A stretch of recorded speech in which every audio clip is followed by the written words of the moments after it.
clock is like an hour behind. So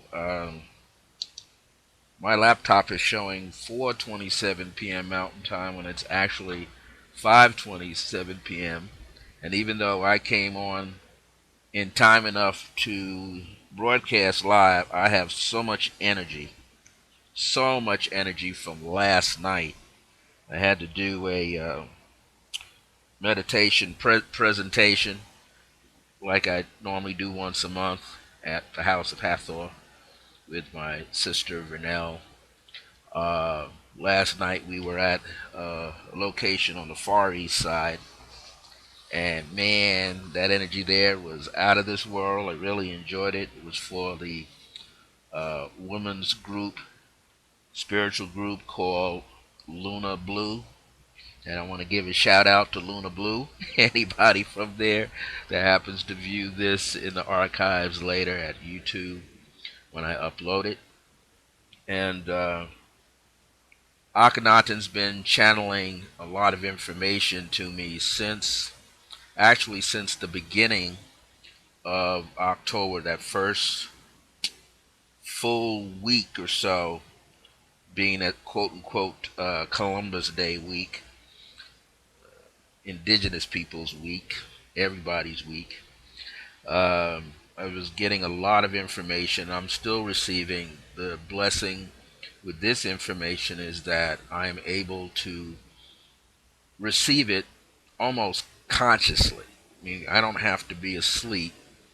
I don't have to be in deep meditation. I'm actually receiving it consciously, just like I'm talking to you right now in this video stream. And so this permits me to envelope the information as I receive it and embrace it and deeply remember it. Because the word remember means, like in essence, two things. RE as a prefix means, in one level, to repeat something, to bring something back up in the memory. MEM is the womb of your consciousness, the memory bank. So it helps to remember it.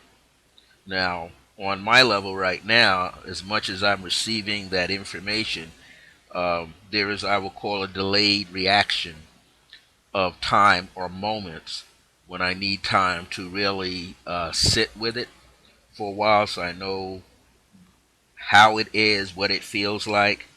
And I'll usually have a lot of images. I have a lot of images left over.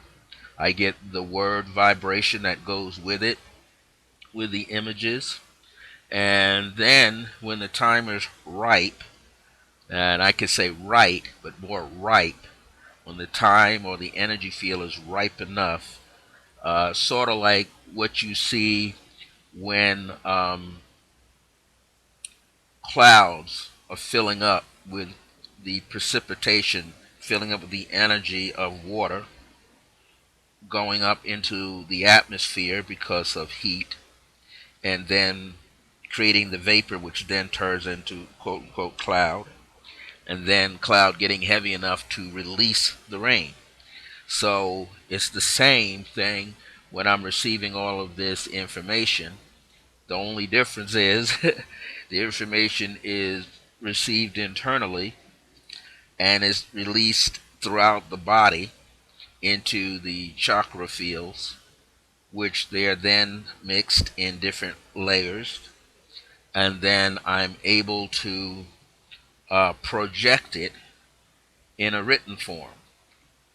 And so today's date being the 27th, and I've been writing this information out since the 24th. So I've been doing it 72 hours, a little over 72 hours. I've been writing this information, and I've been placing it on Facebook, in my Facebook timeline, and it's always written out as from the desk of Akhenaten, which is the ancient city that Akhenaten produced, I'm going to say developed, in during his time. Uh, and The most important thing that I do note that our man-made calendar year next year is 2017. So 20 is transformation. 17 deals with peace, love, and harmony. Okay, and also meaning ahead of your time. So, and it so happens that he reigned for 17 years during his time. His dynasty was 17 years. So you imagine how people complain about quote unquote presidents for a term of 4 years or having no more than a double term of 8 years, and you got somebody in position for 17. So you're looking at that as what? You're looking at that a person having 4 terms, roughly, right? And then some change, 4.5 terms plus change. So, but the information that was given today talks about there's two different levels. One was the chakra energy fields, but something that I always experience no matter where I am, whether I'm living at a location or I'm visiting a relative or a friend. I want to talk about how to, and I had to put it down here, how to do an in-house vibration check. Okay, how to check in-house vibration as well as premises and land. But before we do that, let me kick start this off with my opening prayer. Through divine power and by divine grace, may all of you that get a chance to see this live or in the archives later, may it resonate. May the seeds, the information that you receive during this broadcast, live or in its archived recorded form, because it's broadcasted live and recorded live, may you get as much as you can, and may it also on some level trigger your memory to go do some things that maybe you haven't had a chance to do yet, or you didn't have a chance to complete. So what I'm going to talk about today, amen, and so shall it be, is that I want to bring to your attention the importance of always paying attention to energy fields. Not only your personal space, your auric field, what emanates through your body ship, but also in your living quarters, your studio area, whatever it is, your office, especially if you're in an office that you can control its atmosphere. It's how it's set up, and because maybe you sit in a cubicle. Okay, that's another thing. Lots of people sit in cubicles, right? In companies, businesses where there's many of you in a row and you're in a cubicle. Some of you are fortunate to have your own office.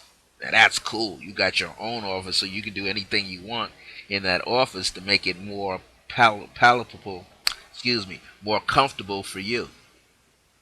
And so the thing is that you want to realize is you want to be in control of your personal space at all times. Your personal body space, which incorporates your etheric space, your emotional space, your mental space, causal space. You want to be aware of all these different levels that you have that's concentrated down and compacted. Some of it is compacted into your physical body, and some of it is in that auric field. So you want to pay attention to that. Okay, that's a lifetime job unto itself. But you also want to pay attention to your where you live. You also want to pay attention where you work, and also where you care to go do your recreation. Sometimes you can do your recreation at home. Sometimes you're doing outside the home. Now there are some places that you don't control, such as if you go to a fitness center, right? Or in that, if say you live in an apartment complex that has a fitness center, so you really can't control that other than your personal space. Okay, or you go to some place like I'm not going to give the names, but those gyms. that are open to the public, you don't control that either. You only control your personal space and whatever equipment that you're working with, okay? And how you care to interact with people. You might have a personal one-on-one trainer that's there, and that doesn't mean the trainer always knows, okay? Sometimes the trainer just knows enough. They may not know everything, but what they're supposed to know is, the safety of handling the equipment. So that works to your advantage, and they transfer that knowledge to you, and also what you need to do in the exercise program, and they transfer that knowledge to you, and hopefully they can do some of the things or all the things that they're talking about. Okay, sometimes you have people who are just there, but they themselves can't do the work, but technically they understand the science behind it and how it goes, and because they understand what these weights and things can do to a physical body, and for the physical body, they can help you maintain a healthy state of awareness of how to use that equipment and how to make it work for yourself, and whether it's how many repetitions, but it also has to do with your body mechanics and the strengthening of your ligaments and the elasticity of your ligaments and your muscles, and how well the body is going to get toned along the way. So they are helping you to develop that. Okay, so I just use that as an example, as a minor example. But what I also want to bring forward here is that I want you to be aware, and I want to put something in here. I want you to be aware that just as much as you are being aware of how you feel physically in your physical body, in your physical space, because you might be sharing your home. You got your partner there, your life partner. Who knows? Your soul flame, your twin flame is there. Your children are there. The spiritual entities inside the fur bodies with four legs or feathers or scales are there. So you're sharing all of this space. But while you all are sharing the interaction and the use of this space, you also need to really pay attention to other energies that are present. So just let me type in this. I just want to give the greeting first. I came on a little late because we had some technical issues, but I realized it wasn't a serious technical issue. It also dealt with my own personal energy. Is really amped up. I have not felt this kind of energy level in a long time, and this was without doing any tai chi and qigong. So man, and something happened last night while I was in my sister's motor transportation when she dropped me off. And what happened was something that I have not experienced again. Last time I experienced something like that was approximately back in 1980. I'm going to say back in 1988. I had it, and that's when my chi levels were all over the place, but they were weren't quite refined, but they were at a very very high vibrational rate where I was able to do a little telekinesis, which I don't do anymore, but maybe I'll find my way back into doing it. But was able to create the right kind of energy for something to happen in a positive way. And last night, there was nothing wrong with her mode of transportation, but I could tell you uh, the chi that I was carrying last night after being done with that presentation, and I had to cut off her car and cut off the lights, the headlights, and her light switch for the headlights were on her side, and I was reaching for, as an example, explaining something, I was reaching for her water canister, and as I placed my hand on her water canister, didn't touch anything else. The chi, I could see it shot through my hand, and boom, it turned on the dashboard lights, and then it went out. It happened so fast I didn't have a chance to really like wanted to do it again, but it wasn't necessary. I even tried to, in my mind, put it, but that was the level, and that's something that I've been working on, but I don't have control. So I don't know when I'm going to throw the energy out and be able to see it. But it was just beautiful, beautiful experience, and a lot of it had to do with the energy of the people who came to my event. So before we jump into this title, and I want to make sure that want to make sure that hold on here.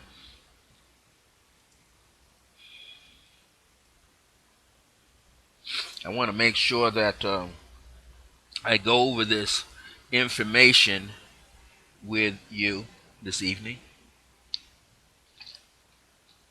and we're going to look at the two, three, or four steps that are necessary to know and understand. I mean, I got so much high energy. This internet is like on my side of the screen popping, and that's something that comes with the territory. You have a lot of energy. Now, people experience their watches and their clocks slowing down. Like I tell you, my laptop is a whole hour behind schedule. When I cut it off, it was on schedule, and this is the first time that I've had it on since yesterday at about 2 p.m. or 3 p.m. Mountain Time. So it's amazing.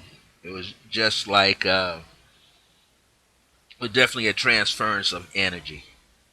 So we're going to place this greeting out, and now I want to give you the topic: how to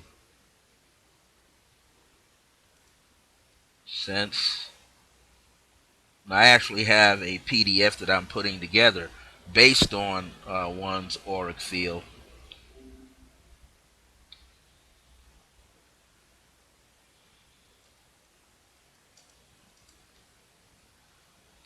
and actually, put this to use in an environment. So I want to, like I said, I got so much high energy, the screen is just kicking up and down. And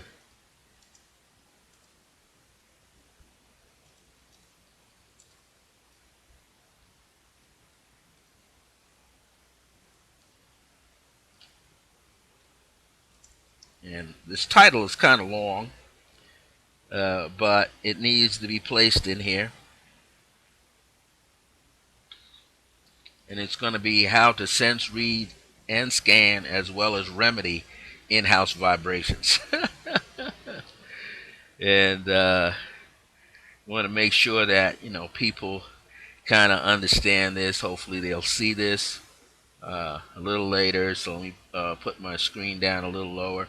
We've been on about almost 16 minutes, so I'm going to just jump right into this. I want people to be aware that this is always important to understand. We have to realize that we are all vibrating with a lot of energy.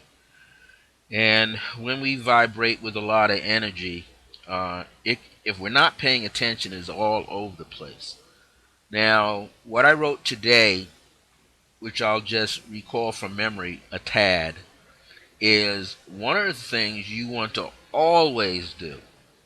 This is a precaution, so it's not something like you have to really worry about it. But we know a lot of people. And I have a lot of friends back east that do ghost hunting and all of that. They're very good at it. And I must say that they're very sensitive, and they're able, just with a simple iPhone, able to capture energy fields, and entities can be seen. The residue of entities can be seen literally all over the place. Now, What I'm talking about is that all of us should be aware of the environments that we are living in as a residence, places and environments that you work in, okay, places where you have recreation, whether it's indoor or outdoor, but specifically more indoor. And this also has to do for people who go to social events. Now, normally you don't see too much craziness at anniversaries, reunions, weddings, birthday parties, sweet 16 parties, bar mitzvahs, and bat mitzvahs, and all that. Usually, those things, people's intentions are very positive when they get there, right? So you don't normally see, or you're not really paying attention to the environment, the actual physical environment. Now, you might like the way the place looks. It could be in a hotel or a winery, a restaurant. You might like the way the place looks and you love the decor and the design, but are you paying attention to the energy that's running around the place? Now, here's something that, and I will mention it as we go down the line here. So, you want to check the environment. So let's just go with your house. Unless you own your own business and you're running a business in your own establishment, maybe you rent the place, or you own the building or wherever where your office is, or the floor or section, okay, a store or something. But you should be, let's start with your house. Because if we start with your house, the place of dwelling where you live, then you will understand the concepts of what I'm talking about, and also what you should be doing, what you should be aware of. Okay.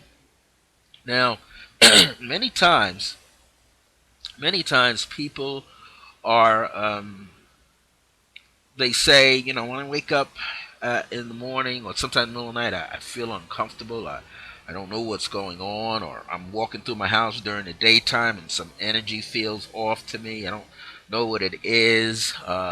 Or before they go to sleep at night, they're feeling stuff. These are signs that you have to keep in mind. Wherever you live, wherever you work, you are the sentinel. You are the guardian of that location, or you're the steward of it. Okay, you're the general. Okay, so what you have to do is you have to pay attention to the energy that you're picking up. Okay, you have to know that there's something going on there. And so, what you want to be able to do is you want to be able to identify that energy, because that's going to be very important. If you can identify the energy, then you can move a little bit better with the energy. And of course, you will feel a lot better. Okay, so you want to be uh, able to kind of work with this and move accordingly. All right, this is going to be essential to your well-being at all times. And of course, at the same time, you also want to pay attention to the energy that you might be giving off at any given point, because that's important. You need to know that you also are an energy field. You are a living energy being, and you're vibrating energy all the time. So in other words, you're radiating this energy, and you're a recipient. You're like, so in other words, you're a generator, you're a transformer. Transforming is you're able to change. You're able to change the form of your thoughts, the form of your feelings, right? You can change the form of your thoughts and the form of your feelings. Let's say it again. You are a transformer. Trans means to change. So you can change and then move how you are feeling internally and how your thoughts are leaving you. Okay? You can change them up. Okay? However you need to. So, and you are also one who generates energy. So you're a transformer and you are a generator. You are a transformer. You are a generator. Now you are also what? You're like a storage unit. You're like a server for the all of these bits and pieces of information that's flowing through you.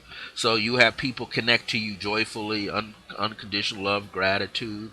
You have people that get along that are imbalanced around you too, that are connecting with you, and you have these etheric cords that are also get formed, and they're like little bridges at your solar plexus, your navel, your sacral chakra, right, and your heart center, and your throat center, and your third eye, and crown to crown, you name it.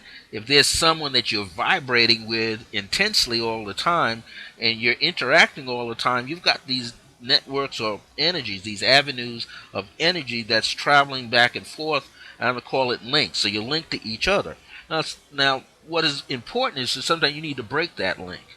You don't need to hold that link because you're just like sucking the other person dry, or they're sucking you dry. It's like being what we call the psychic vampire. They gotta have energy. They love being in your house. They love being around you, and it's tiring to you. Why? Because they're already plugged into you emotionally, and now mentally they're plugging into you, and they just don't know when to go home. All right. So sometimes their energy is deposited throughout your home. Now, here's another thing. You might be a person who is an energy worker, a body worker. Massage person, Reiki person. You do Rolfing. That's kneading the body. Moving on the body. To make the body come in alignment with itself. Maybe you are a pranic healer. Maybe you're a Joe Ray energy sender. Okay, there's a lot of things out here. Maybe you work with crystals and you're sending a vibration through the crystals. So what I'm trying to bring across to you here is that wherever you are working, okay, wherever your environment is, energy is collecting. Wherever you are working on a consistent, regular basis. Now, this what is consistency, or what is regulatory kind of work that you're doing? Okay, repetitive work, which means okay, you have an office in your house or a place in your home, and you have people going and coming by appointment.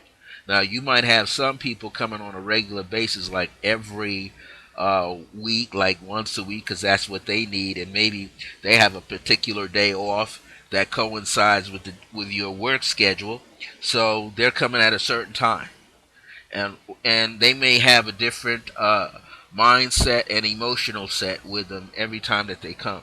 Okay, so the more relaxed that person is in your care, the more that energy can get deposited into your space.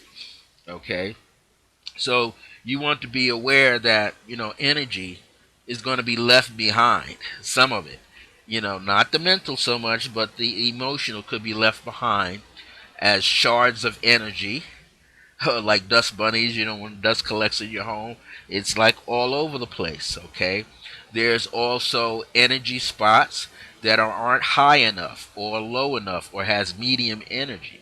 So you have to be aware that there's going to be some energy deposited, or maybe you do some things specifically in that location, and depending on who you have in there with you, or maybe you're there by yourself, you are also having energy that's built up in there, energy that gets released there. Okay, energy that gets contained in there and doesn't go anywhere. Okay, so you want to be aware of that at all times. Now, here's something else you need to be aware of. That this energy, again, you have to check that energy.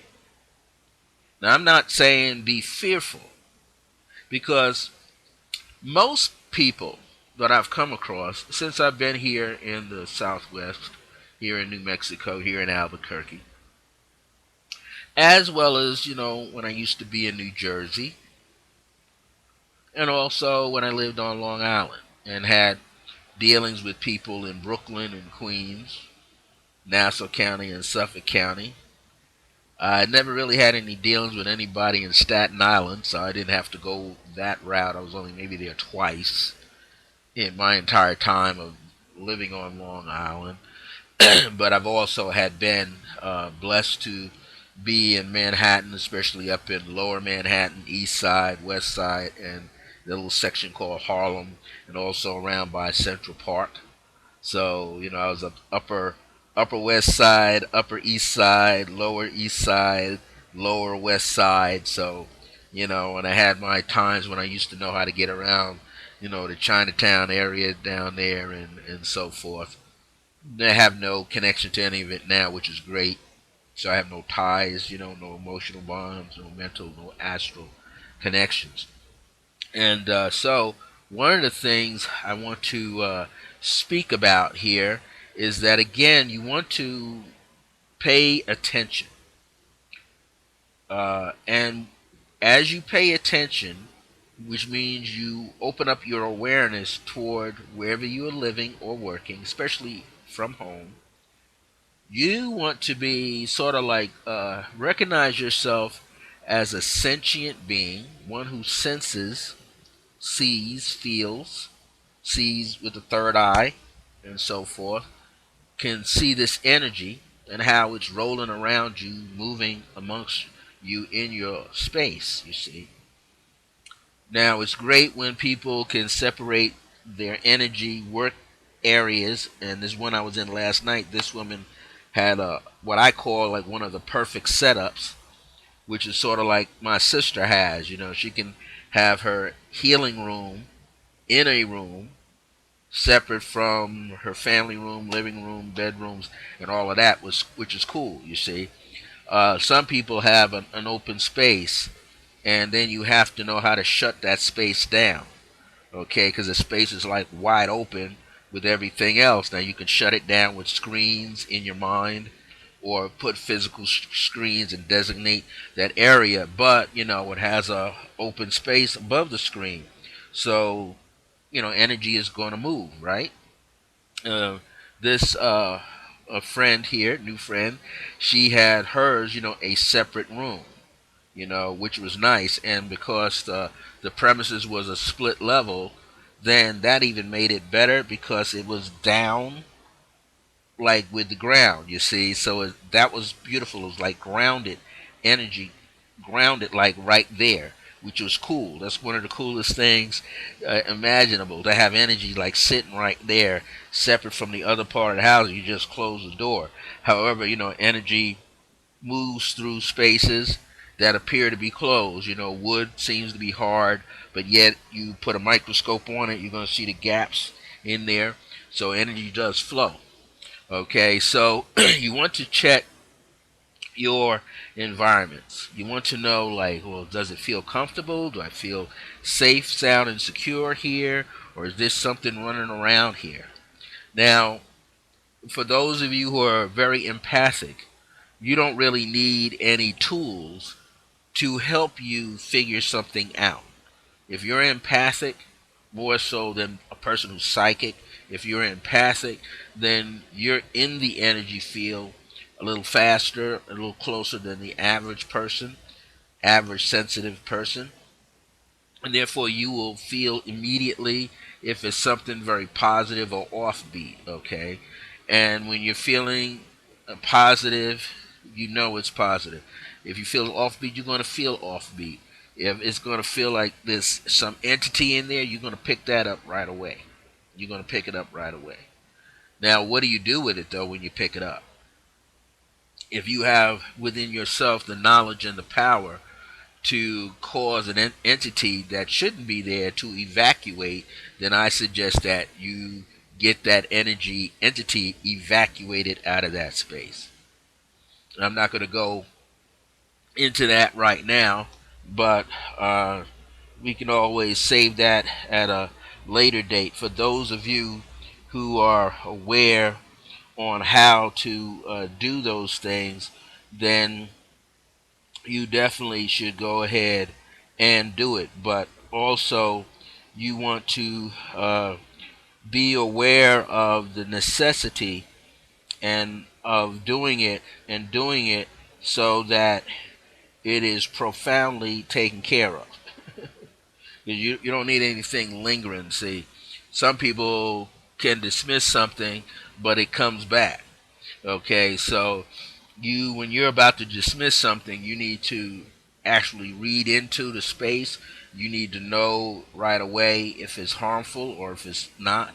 You need to know if maybe you have a guide there and you don't even realize it. You might have a guardian vibration that is there for you. And those of us that are out here in the Southwest, especially, this is a highly active, quote unquote, UFO state. So physically and consciously, okay, and spiritually, okay. So this is a place that has a lot of activity. So sometimes you could have such um, an entity in your environment, and so you have to be aware of that. You have to connect right away and understand and know who that is that's in your space. Maybe it's some entity that is fully aware of who you are and is in essence observing you because it sees you there. You just don't see it because it didn't make its presence known to you so you can visibly see it with your eyes, but you can definitely sense that it's there. So now I want you to also be aware of too that you can remove it or ask it to go into the light or go back from whence it came, especially if it's not there to enhance something that you're doing and make that experience even more positive, or maybe it's not there to make it positive. But if it's not threatening, then you don't have to like throw it out. You couldn't anyway because it has a much higher vibration than you have, and it's just going and coming because it sees the etheric vibrations and it sees things as being in their organic form, not in this quote unquote earthly physical body shit. So now I just wanted to mention that like that because you want to be aware of how something gets presented to you, how it's formulated and why it's there. Now the next thing you want to be able to do after you identify it, and if your third eye is open enough, you will see the energy whizzing around. Now I'll use this person's space as an example. I can actually see the blips of light, packets of light energy just zipping. I could see it in this little space that was about the size of a linoleum tile spot, like a 12 by 12 or so. I can actually see it. She pointed it out that when you open the door and you close the door, it's right behind the door to the right, and I was able to check that. And my sister had picked up on it because she was doing some energy work with her Buddha Maitreya mat down there, and the woman allowed her, our new friend allowed her to use her massage table, so she was able to set things up, and she herself could feel something there. And I'm very happy my sister was able to, and she got it just right. It wasn't anything negative at all. It was just a lot of like displaced sporadic energy.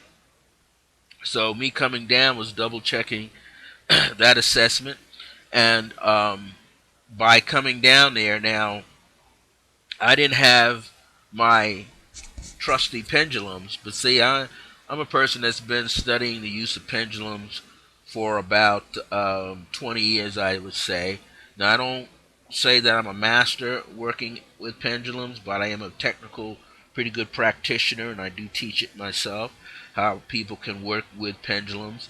Pendulum is a part of the system called dowsing, Dowsing, and usually a dowser uses modern day more dowser uses what they call L rods, and these L rods are shaped at a 90-degree angle and is just enough so that when you put the rod in your hand, it has a cover on it so that the rod can move 360 degrees, the extension, and some of them are 6 inches, but I say um, a better a better L rod would be like 12 inches, maybe 8 inches.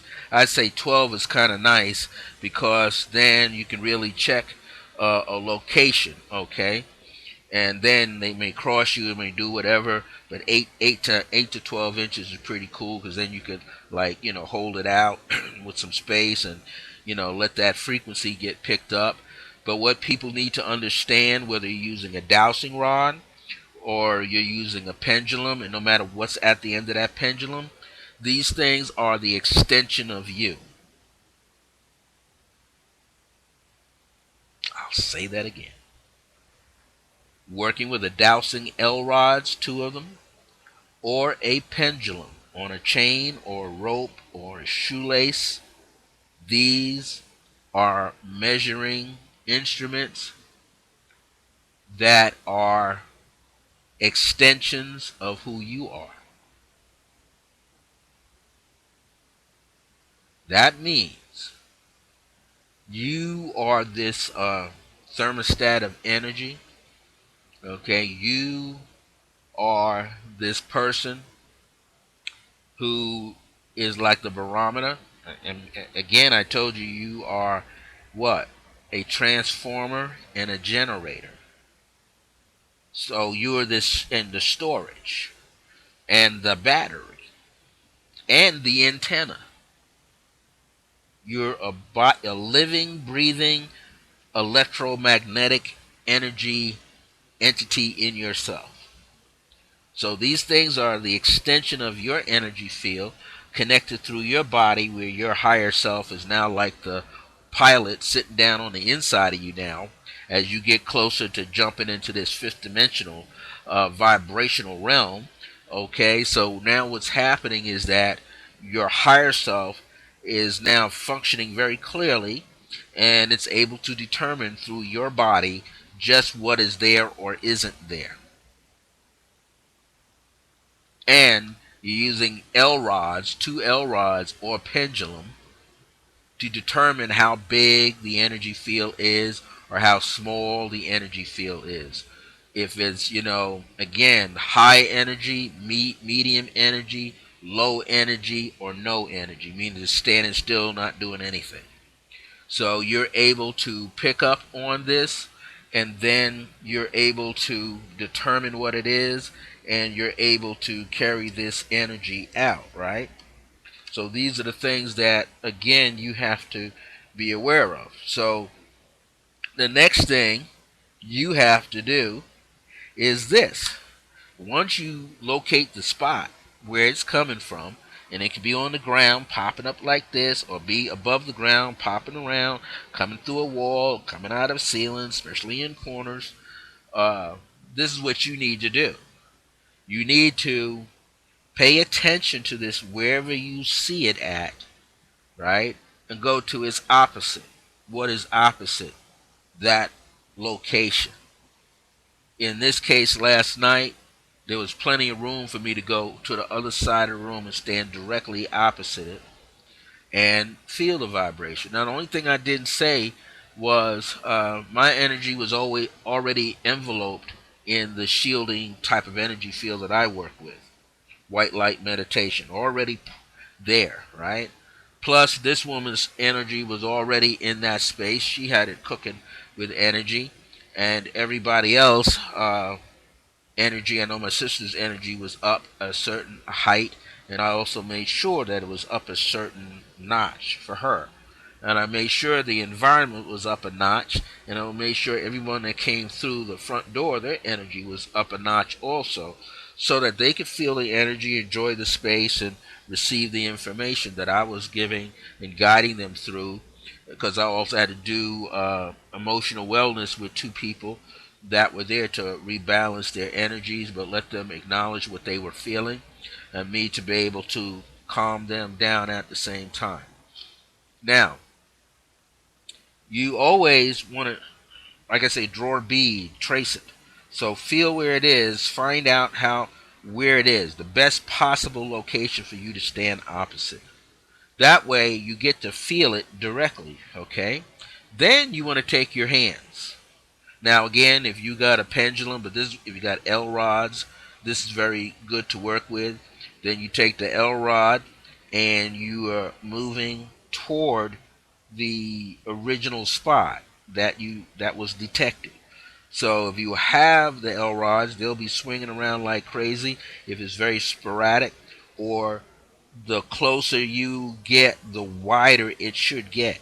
Or maybe you're already at a point where it's very wide, and then the closer you get, the more the energy field may shrink down. So you're paying attention to how wide it is along the way or how narrow it gets along the way.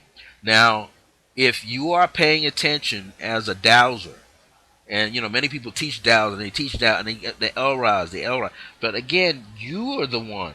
You are the one that should be very heightened from the use of pendulums and L-rods. So just put your hands out there, like I did last night. I put one hand out in front of me, not to say stop, but to feel what was in front of me, and I put my other hand or one hand down lower to feel along the ground, and also my right palm up, and then I just gradually move my right palm back and forth to see if I can feel the magnetism. Now, where the massage table was on an angle, there wasn't really much there, but as I got toward the head of the massage table, then I started feeling a little bit more, and then as I got like really down, or the foot, and then when I got on the other side, getting closer to where the door comes in and where that field of energy was, then I could feel it a little on the puffy side, but it wasn't something that was pushing me back. It was like inviting me in, you see. And so I was able to get in, and understanding the mechanics of stances learned from Tai Chi and Qigong, I was able to, take that energy, keep it within its auric field, not bouncing into mine, keeping it where it is, and then see it. Now I can still see the blips of light. I could see the lights like popping just like that, and some of it going really slow. Ribbons of light. I could still see that, and guess what? It was a silver white light. It wasn't a low energy, so it was a high vibrant, even though feeling more sporadic but slowing down. Okay? So, when I took a step back and we opened the door, I realized that that little part of the wall that stuck out, that little part of the wall where the door was hinged, and you open the door into the room, that was even with the front door. So what did you think I had to do? And this is something that you should do if it presents itself to you. If this alignment and these things that you're checking presents itself to you, it was the strongest point was opposite in the room, which told me I didn't have to go on the other side of the room to check it, because you wouldn't feel it on the other side. I stood 180 degrees opposite, exactly 180 degrees opposite. So now I realize, just to make sure, and there was a window there to my left, or if you come into the room, it's further to your right. There's a chair in the corner, but there's a round table, chair in the corner, and then the window. Okay, so if I'm facing you, and this is the door, and I open the door like this, you know, as I open the door, then right there was that vibrant spot. Then there's a round table, then there's a chair in the corner, and then you go this way, there's a window. So I went outside. I went through the front door, checking the vibration, and immediately as I opened the door, there was nothing that was disturbing in the front door as you opened it. Now these locations out here in the Southwest, when you open the door, like you right there. When you open the door, there's no screen door between you and the next person. You open the door, bam, the person is right there. I always would think to myself, if I ever have a house, I want a double door. I don't necessarily want to open the door and bam, the person is in my space like that. Not that anyone has to be negative, but it's nice to have a little delayed reaction. So when you open the door, you could open the door, and then if you so choose, you open the screen door, or you leave the screen door locked. Maybe I might have what they call like a mudroom door, you see. So at least when I open the door, it doesn't open right away into the area. I can see it there. Maybe I might have a sliding door, okay? I can clearly see the person through the glass and slide it back, okay? Now, but that's a little too much to think about right now. Maybe I'll just go with the single door. That's kind of cool too. But Here's another thing that want to be aware of, and this is also good to know, good to acknowledge. Is again, I open the door. Now, what I was very much aware of, and I'm always aware of, is when I come to a place, I'm always looking at the outside, not looking like necessarily how beautiful, how pretty it is, or how rustic that it is. No, I'm not doing that. I'm looking for energy. This place was very quiet on the outside, and I noticed that. And I was aware that I kept checking at the steps going up to the front door. I remember that now that I kept doing that, and I felt very peaceful there. So, a lot of peace. Not paying attention to the window, but just paying attention to that. So when I came out at night, and this is like about 8:30 at night, 9 o'clock at night, coming outside, okay, and seeing the front door, seeing the window, really surveying, really stepping down a little more and listening. The neighbor next door had water running.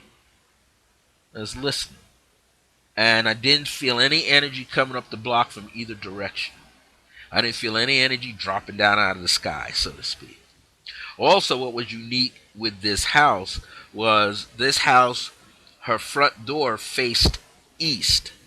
So further east are the Sandia Mountains, and it was beautiful down there where she lives in this area. I'm not going to mention the town city area, but it was in Albuquerque. Okay, but nonetheless, she had a nice view of the mountains, and her side of the view of the mountains was this. Not only did she have the view of the mountain, what they call Old Man Sandia, etched on the top, which she pointed out, and we were able to see it, of the whole body, the alignment, right, of the top of the mountains. We could see at night the city glistening, lights of the city, and then there's a part where you don't see anything. That's because to the north of the city, the furthest part of that city area down there, ain't nothing but land. Nothing but land, and that was the pretty part. So that means you can look there and you can sense other things in that environment that's very, very unique at the base of the mountain going up to the top, which is very cool. Okay, so I didn't sense anything off, all right, which was good. And I could feel, etherically feel where that spot would be from the outside of the house. And it was clear. So, many things were looked at. Clear on the outside. Absolutely clean on the outside. That whole block. Now, yeah, you could sense where there was some energies, maybe where neighbors are not necessarily friendly, or they're distant, or they love to be isolated. And that's all right. What it was that house was a beautiful house. It was like a palace unto itself, and it had its own energy. Now we go back on the inside, and now we say, how can we ground this energy? Because it's sitting there, and it's not going anywhere. It just sits there. So that means when at one point we closed the door while we're in the room, and that energy didn't go anywhere. It stayed right there, which told me it needed to be grounded. She had a bag of lavender herb, which maintained healing and peace.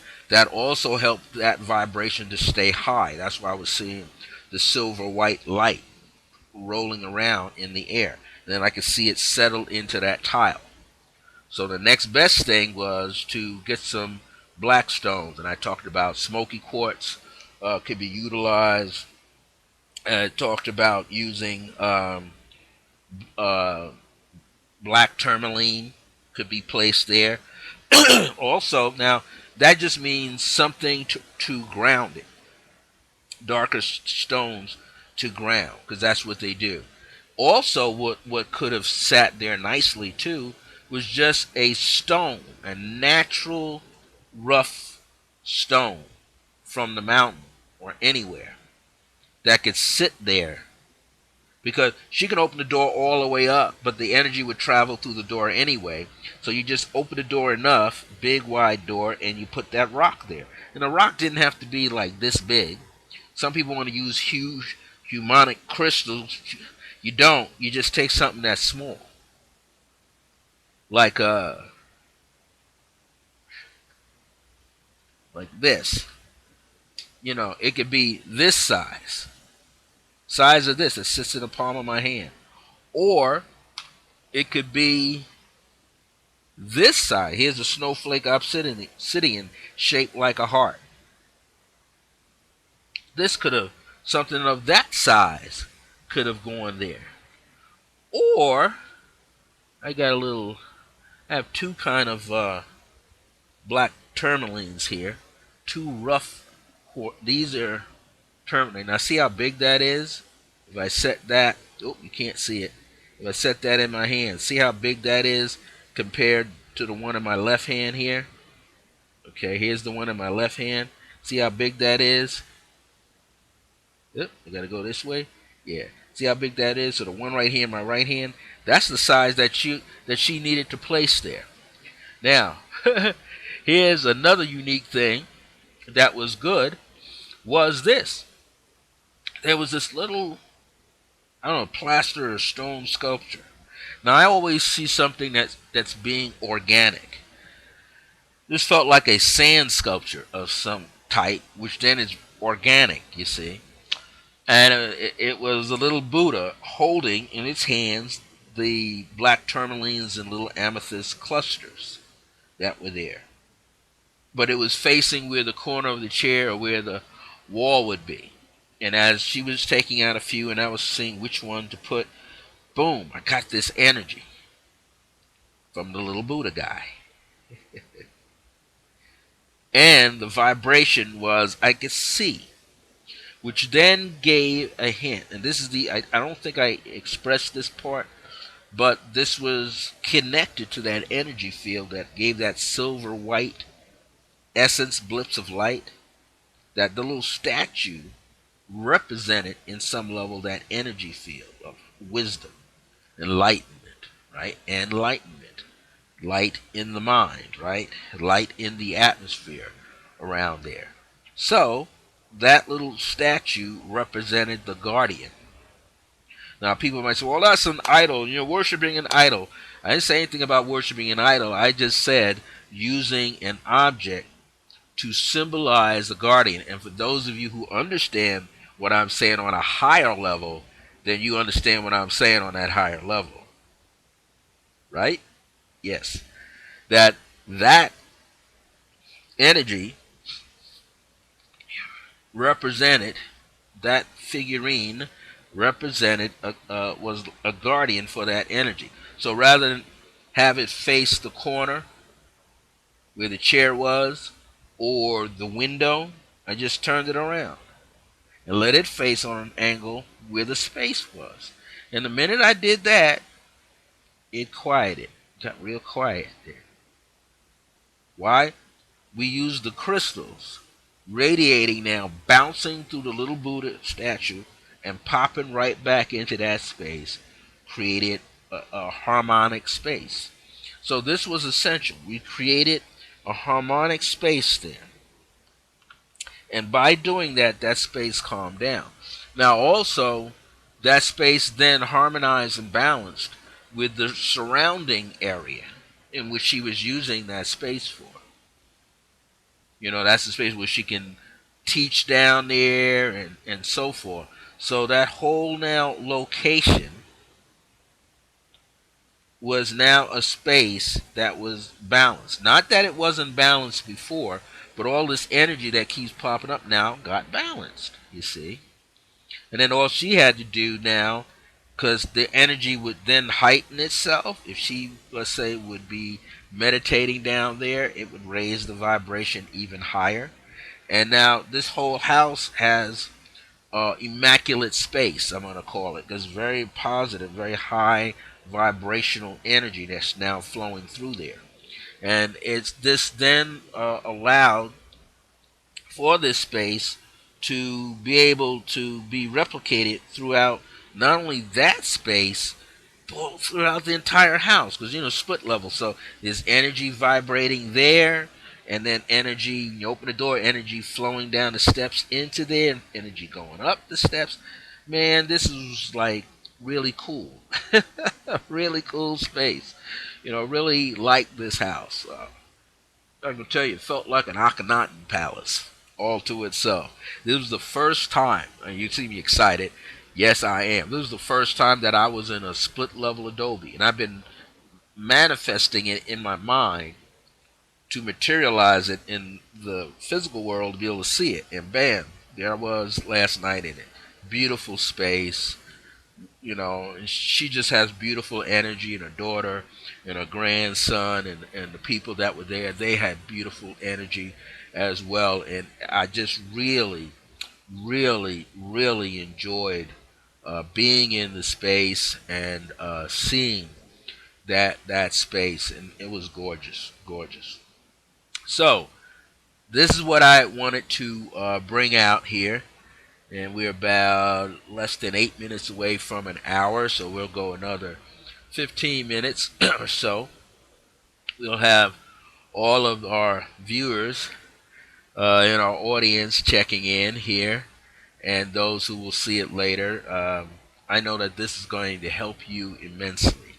So whenever you are working with pendulums and L rods, and let me say something about L rods. People are selling the L rods, which is nice. They're selling gold tone ones. They're selling aluminum ones. They're selling copper ones made out of copper, rolled copper and brass. But let's say that you don't have a chance to, or right at the moment, to go to a metaphysical shop and purchase one. All you got to do is look in your closet, look in your uh, clothes closet, and see if you have any metal hangers. Metal hangers that hold up your pants, your blouses, your shirts, your coats, your dresses. That's what you want to use. And you take your time, and straighten it out. Now, some of your hangers will have a thick cardboard tubing. And if you notice it, the metal ends that hook in, the metal doesn't go all the way through the rod. But that tubing is sturdy enough to hang one pair of pants, a blouse, and a dress on. Okay? And it is sturdy enough that what you want to do is take it, once you straighten out the metal rod so that you get a 90-degree angled rod. And this is how you measure it, depending on the width of your own fist. Once you know the width of your own fist, okay, I have small hands, so the width of my fist, my palm, is roughly 3.5 inches. I got small hands. It's all right. 3.5 inches. Okay. Now, so that means to play it energetically safe, I want a that part of my rod to be what we call the foot. I want that to be 4 inches at least. 4 inches, or at least three and a half. Actually, when I put my fingers down, we're going to get three and a half. So we figure about 4 inches. All right. You want the short end of your L rod that you bend in at a 90-degree angle to be about 4 inches. So if you have a palm hand like mine that's small, you want it to go out at least a quarter of an inch. Yeah, at least a quarter of an inch from the bottom of your fist. Okay.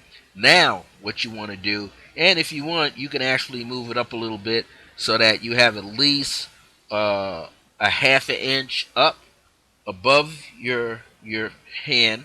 All right, because you got to fit snug there. Now, what you would do is you take that cardboard tubing and cut it. Cut that cardboard tubing so that it's at least another quarter of an inch longer than the metal. Listen to me now. That thick, sturdy cardboard tubing, you want to cut it so that it is at least a quarter of an inch, maybe longer or shorter, depending on what you have. So let me change that. Let me correct that. You want the tubing to be about as wide as your palm, or a little wider, okay, than your palm, and you want to let the metal then go a little longer. So we just made a correction. I had a slight error. You want the tubing to be as wide as your palm in length. You want the tubing for your L rod, homemade L rod, to be as long as the width of your palm comfortably. If it's just a little, if it's like an eighth of an inch, fine. But you want the stem of the metal to go beyond that. Why? So then you could take a plier and what, curl it up. And you don't want to curl it so that it's too tight, because you want the L rod to be able to move comfortably in the tubing. So when you do that, it is comfortably in the tubing, right? Has freedom to turn. That's what you want. So you don't really have to take that bottom piece, see, and bend it up. You want it like this. You want a little piece to be out and then come out from here to here, and then the rest of it goes up the tube, okay, and comes out on the tube, and you want that to be long. So what you want to do is you want to give your L rod comfortably. You want to maybe do about 8 inches, 10 inches, or 12 inches. If you can, get it like 12 if you can. Don't make it super short. Super short is not going to allow you to really measure. I mean, I've seen people do it with 5 inches at the top, 6 inches, but that's no give, really. You want that thing to get down in the field. So that's what you want. The minute it touches the field of energy, you got something to work with. It's moving for you. Okay, so that's what you want to do. You want to have that so that you could, work with that energy at that level. Okay, your L rod, you want to have at least about 8 inches, 10 inches, or full 12 inches to work with. Okay, and both of the rods should be that. So that means that maybe the metal piece that you have, if it's a hanger, you may not get 12 inches off of it to use, right? You might just be fortunate enough to get maybe 8 inches to work with. Then you just, that means 8 inches out, away from off the top of your hand, top of where the tubing would be, 8 inches out, and then 4 inches, a little more than 4 inches down. Again, depending on the width of your palm. Now, if you got bigger hands, men and women, if you got bigger hands, then you're going to need a tubing that's the same width and maybe a quarter of an inch past the width of your own palm, open palm. Then that metal piece has to be like that. This will allow, again, a free reign of it to move. It doesn't matter if the extension pole is leaning down a little bit. The whole idea is to pick up energy through you. Again, the pendulum is an extension of yourself. The L rods are an extension of yourself, and you need to know that. It's like a thermometer. That's what your L rod is like. It's a thermometer. You're connected to one end, and you're sticking the live end, and there's two live ends. You got one and the other. Okay, and what you're doing is you're not programming the L rod. It's a conduit for you to pick up the energy. You're programming yourself to interpret the energy that's out in front of you that you're moving through. That's what you're doing with that, with those tools. Same with the pendulum. Same with the L rods. You have to determine what is considered yes energy, no energy, stabilized, quiet, still energy. You've got to determine that for yourself so that you know what energy that your own physical body is giving off and interpreting at that time. So you want to always be aware. When you have a little drink of water, as we're a little over now an hour, which is cool. This is what we wanted.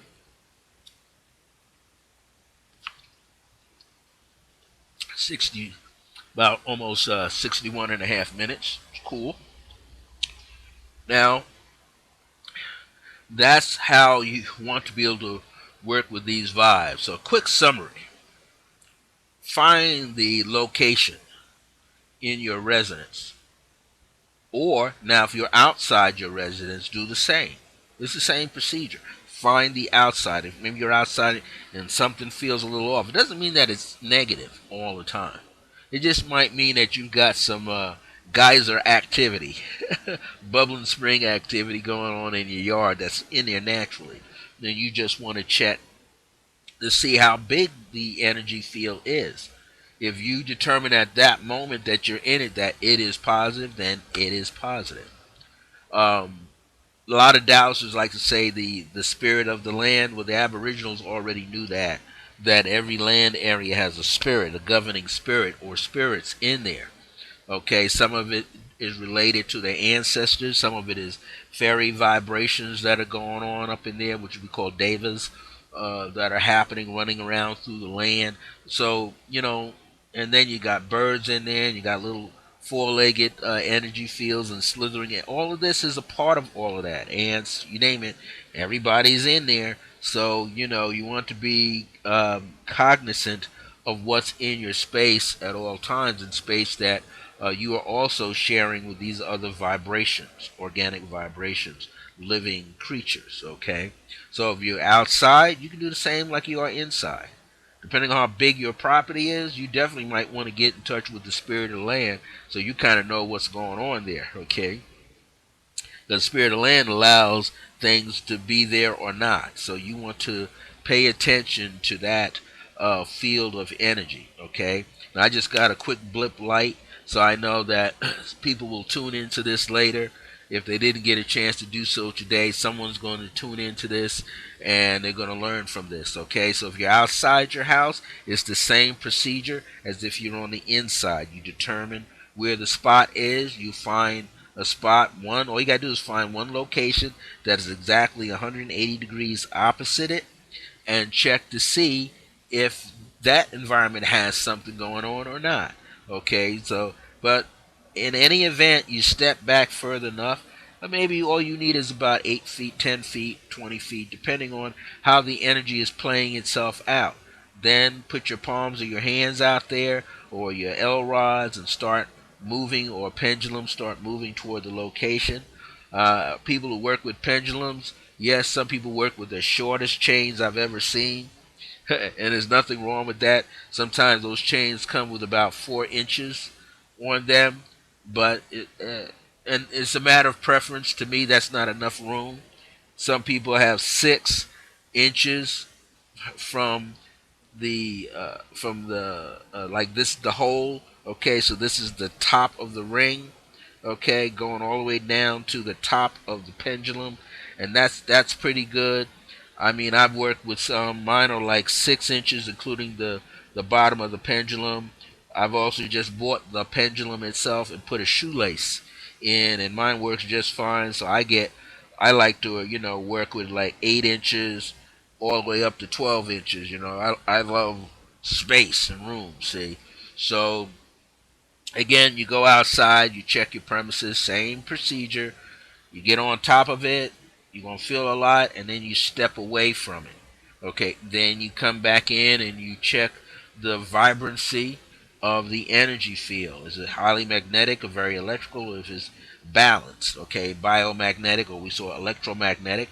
Make sure it's balanced, and then you can actually walk around and actually pick up. And you should almost pick up almost like a perfect circle all the way around from that location. Or maybe it's against a wall or a fence, so you pick up a perfect semicircle.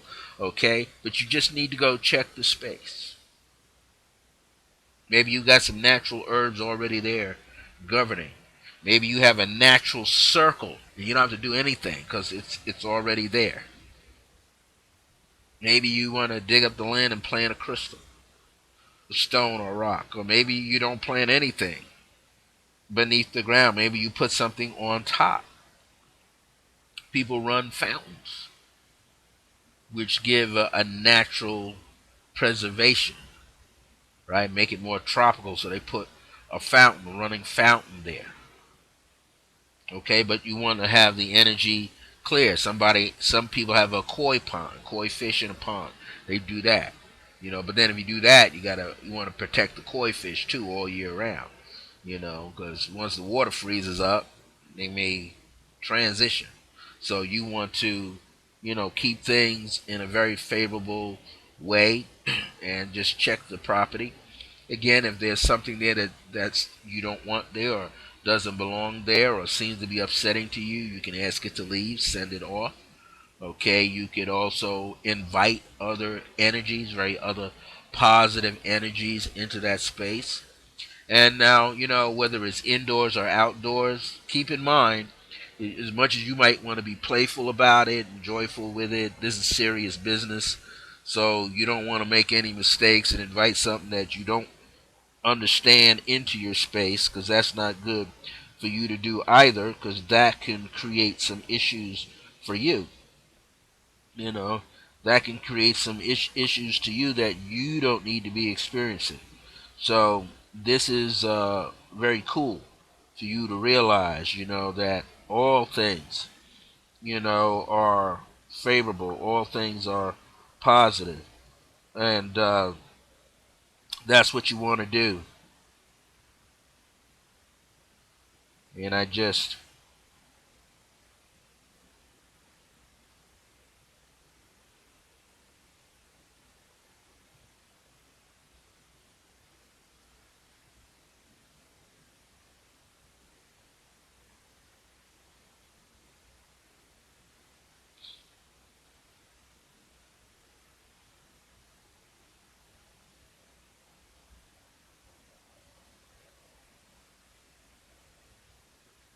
want to put this out there.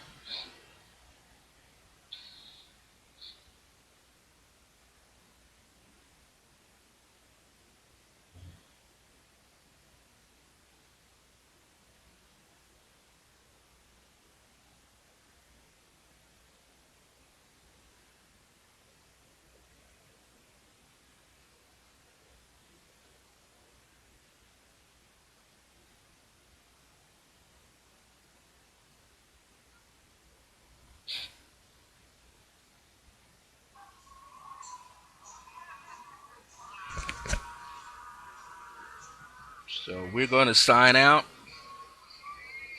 and we're going to sign out here. Um, just want to let you know that I enjoy doing this program and bringing it forth. And this is a beautiful, beautiful thing to do. Always to bring forth energies and lessons and teachings, and these are practical tools that you can utilize every day and every moment of your life. I really enjoy everyone supporting what I'm doing, and this is the still expanding. I'm here in the Southwest, still growing and expanding. Really enjoying the opportunity to reach even more people.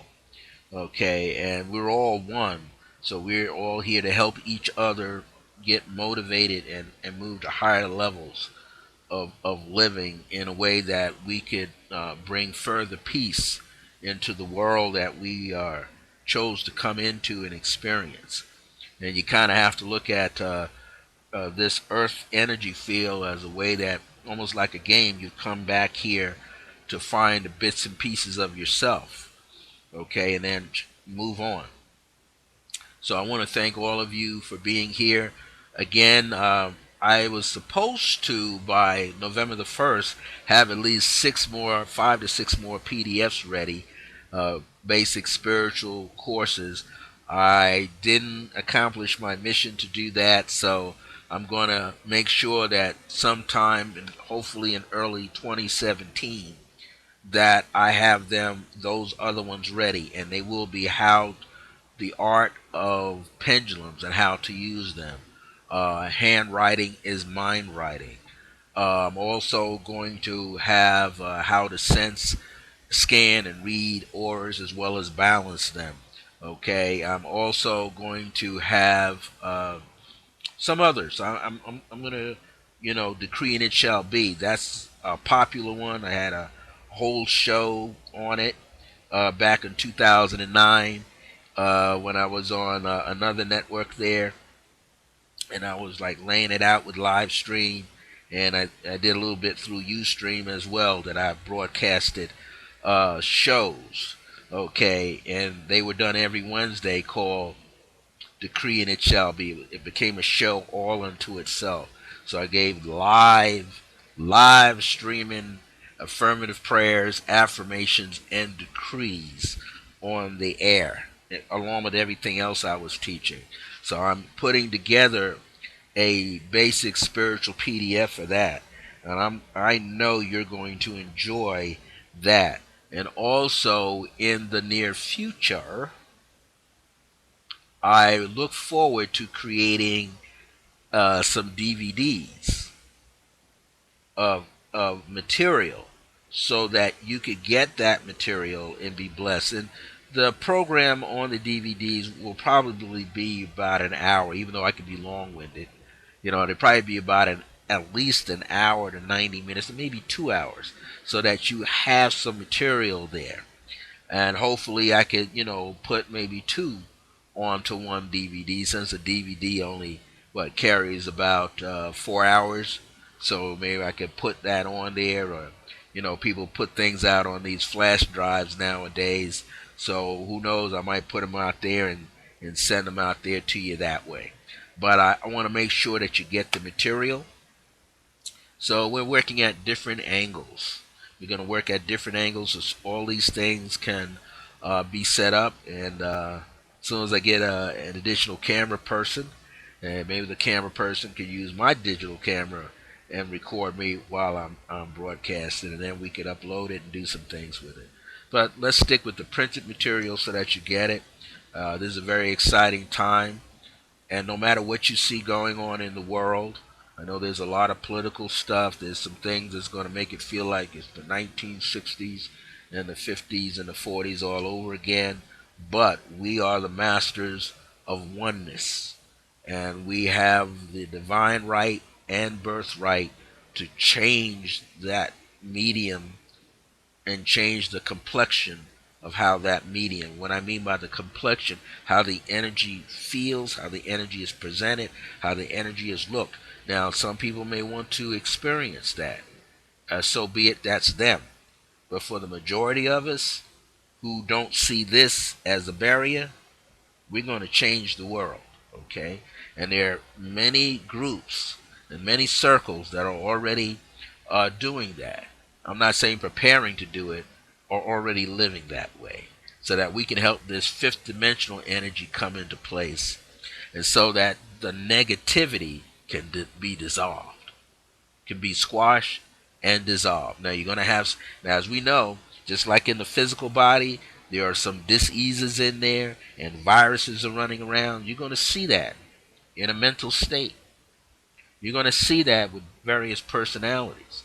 And some people, they don't understand that that's where they want to be. That's what they want to express. And other people are walking through the state of victimhood, and they feel that they're supposed to experience that. And then there's those that walk in there who want to be the oppressors of that, and they are the victims of that as well. So that's a part of the game plan that's in here. But I feel that there's many of us who are going to raise the bar.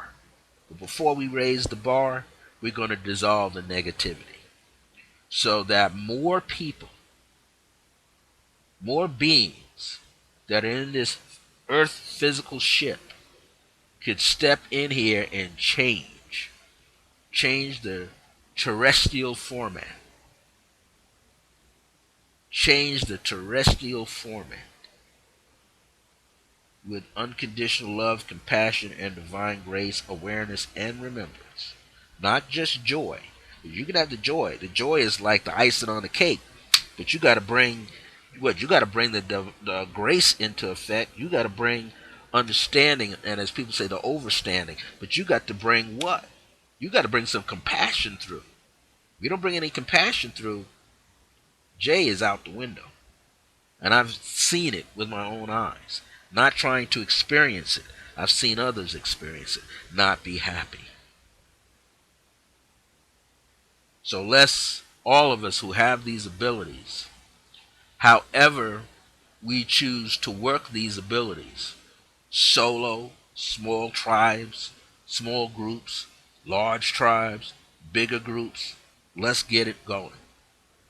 Let's not wait for some specific time frame to do this, because sometimes when you wait for a specific time frame, you miss the train. You miss the appointed time. Why?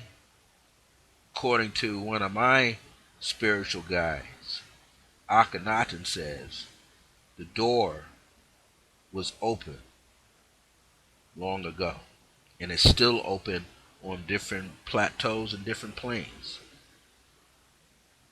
Many of us just walk past the door, the gateway. The gateway has been open for a long time. It just didn't spring open. It's been open. So let's be aware, because if it wasn't open, then you wouldn't see all these other energies going on around yourself. You wouldn't be getting blips of information that's very positive, that's being sent to you. You wouldn't be able to get it. You wouldn't be able to remember it. So the door must have been opened, right? Yes, the gateway has been opened for a very long time. You're just going to notice that it's been wide open for a very long time. It's not like this. It's not a slither, not a keyhole effect. It's open. What keeps it open is not up here. What keeps it open is the energy field known as the chakra, the wheel of light. That keeps it open. And as long as compassion is there, unconditional love is reigning, and grace abounds, divine grace abounds no matter what and who you are, the door will remain open. Because you're it. The universe says trust and grace. Trust and have faith in your divine grace. Trust yourself. All right, I'm going to close out this program. If you need to be in touch with me, you can email me. I have two email addresses.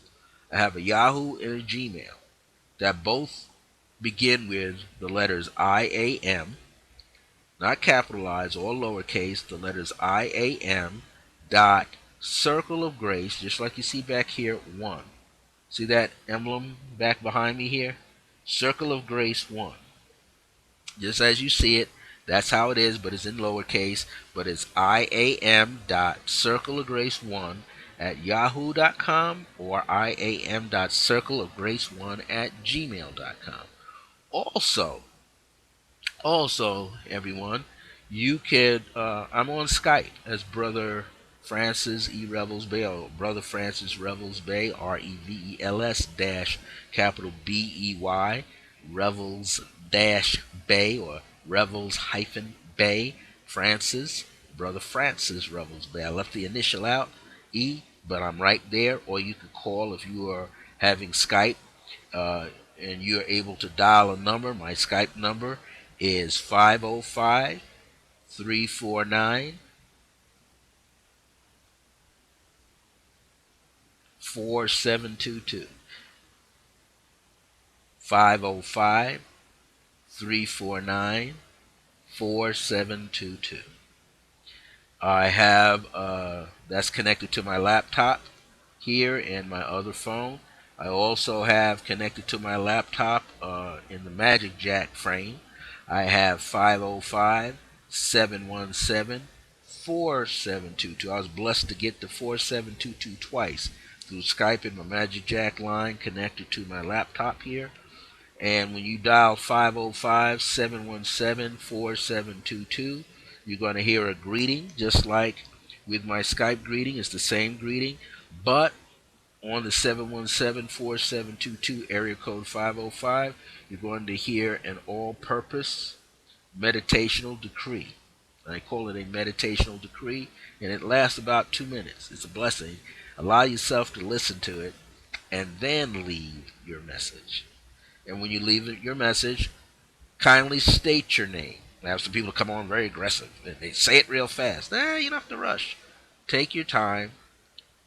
Clearly speak your name, first name and last name. So if you say Donna, I may not know that you're the same Donna that I have in my cluster of circles. I've got 10 Donnas, so to speak. Which one are you? So give me your first and your last name. Give me your area code, 3-digit area code number, your 3-digit exchange number, and those other 4 digits. I need a 10-digit phone number. Now, if you're somebody that's calling any one of those 2 numbers and you have your number blocked, if you don't state what your number is, I will not be able to call you back. If you don't state what your number is, I will not be able to call you back. So that means you may have to unblock the number. If you call and you don't give the number, it'll just come up as unavailable or, non-disclosed number or unknown number. So some people call and they don't want to give their phone number, and they say, "Hey, I'm trying. I'll just call you back." But okay, I'm not just sitting around waiting for a call. I'm always busy, always doing things. I could be painting, and I don't hear a number, so I don't really pick up. I'd rather that you be transparent, and state your phone number and your name. All right. So that's how you can reach me. If you got a comment about the show, you can send me an email to either the Yahoo or the Gmail. Now, within about an hour's time, this show will be uploaded into my YouTube account. Because any shows here on Ustream, they're not left on here beyond 30 days from today. So they get deleted. So my advice to you, if you want to see this show continuously, then you should go to YouTube within about an hour or so, www.youtube.com/user, user, Circle of Grace 1 with no dashes in between the words or numbers, and you'll see it there an hour later from now, wearing this southwestern dark burgundy shirt with black lines in it and a black hat, summer hat. So just like you see me, this is who I am right then and there. Within about an hour, it'll be uploaded into my YouTube account that will say Brother Francis E. Revels-Bey. So you'll be able to check and have a ball, as we say. Now, also, I have 5. I was getting back to saying that I have right now 5 spiritual basic courses in PDF format, which means print down format. I have the Key to Life to Numerology, which also subtitle is Numerology is the Shorthand of Astrology. That's one. I also have White Light Meditation and Energetic Shields. That's the second one. The third one I have Understanding Your Dreams. The fourth one I have is called The Art of Manifesting Your Heart's Desires, with its subtitle Through the 10 Fields of Awareness. And then I also have fifth one, Tarot Basics 1, 2, 3, meaning it's in 3 parts. Now, when the PDF is sent out, if you happen to get the numerology one, in your attachment on the email that I sent to you, have 41. That means it's 41 pages. That's how that one came up when I had to like redo it again. But each PDF sells for $27 each. Each PDF right now is selling for $27 each. And if you like all five of them, you'll save about $17 when you purchase all five together in one order. You will receive it then for $118.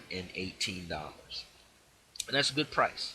A lot of information there, and what a lot of people are doing with me that I offer to you after you are going through the PDF yourself and you feel like you want some additional help. We actually give you a one-on-one class. I'll give you a one-on-one class by phone. And if our Skypes are working properly, you can enjoy a one-on-one video Skype with me. So I give that to you for a small fee as follow-up. If you just have any questions, just a few questions, not when I say questions, I'm not talking about you have 101 questions in an email. You just have one or two questions that come to mind. You can send me an email, and for free I'll answer the questions for you connected to the material that you purchased from me. How do you pay for these? You simply pay through PayPal is the best way. If you have a PayPal account, like I have a PayPal account, you just open up your PayPal account and you go to the section called Send Money. And when that page comes up, you will say it'll say to who, and you type in my Yahoo address, which is connected to my PayPal, which is iam.circlegrace1 at yahoo.com. And then you would be sending me the amount for the items that you are purchasing. If you don't have a PayPal account, you can pay into PayPal account with a debit or credit card as a guest in PayPal.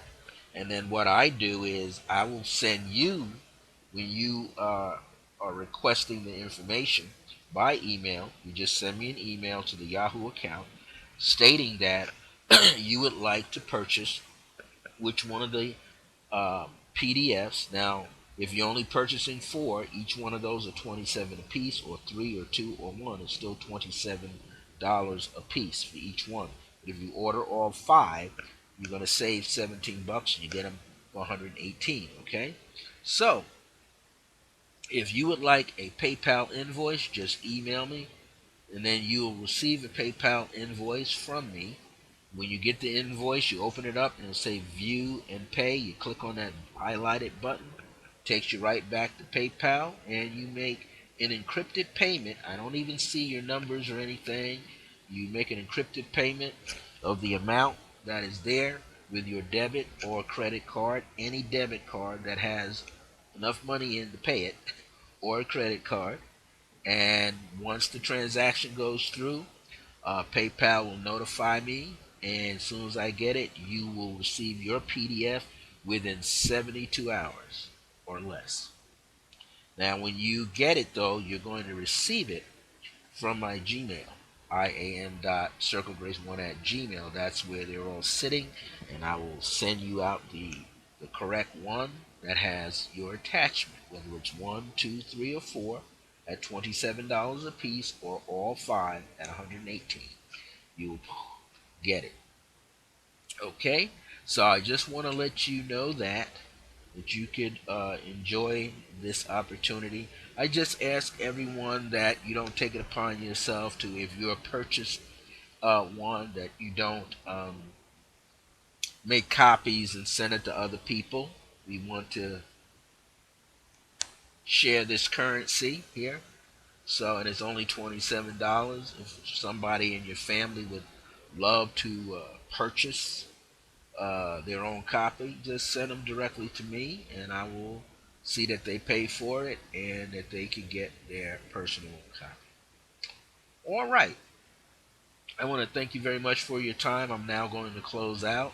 I got so much energy. Screen is popping all night, and before it stalls again, Until next time, which I'll be here next Thursday broadcasting live.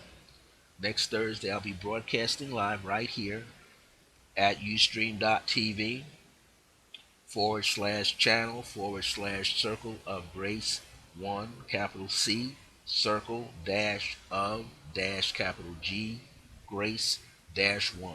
I'll be right back here next Thursday at 5 p.m. Mountain Standard Time, which is 7 p.m. Eastern, 6 p.m. Central, and 4 p.m. Pacific Standard Time.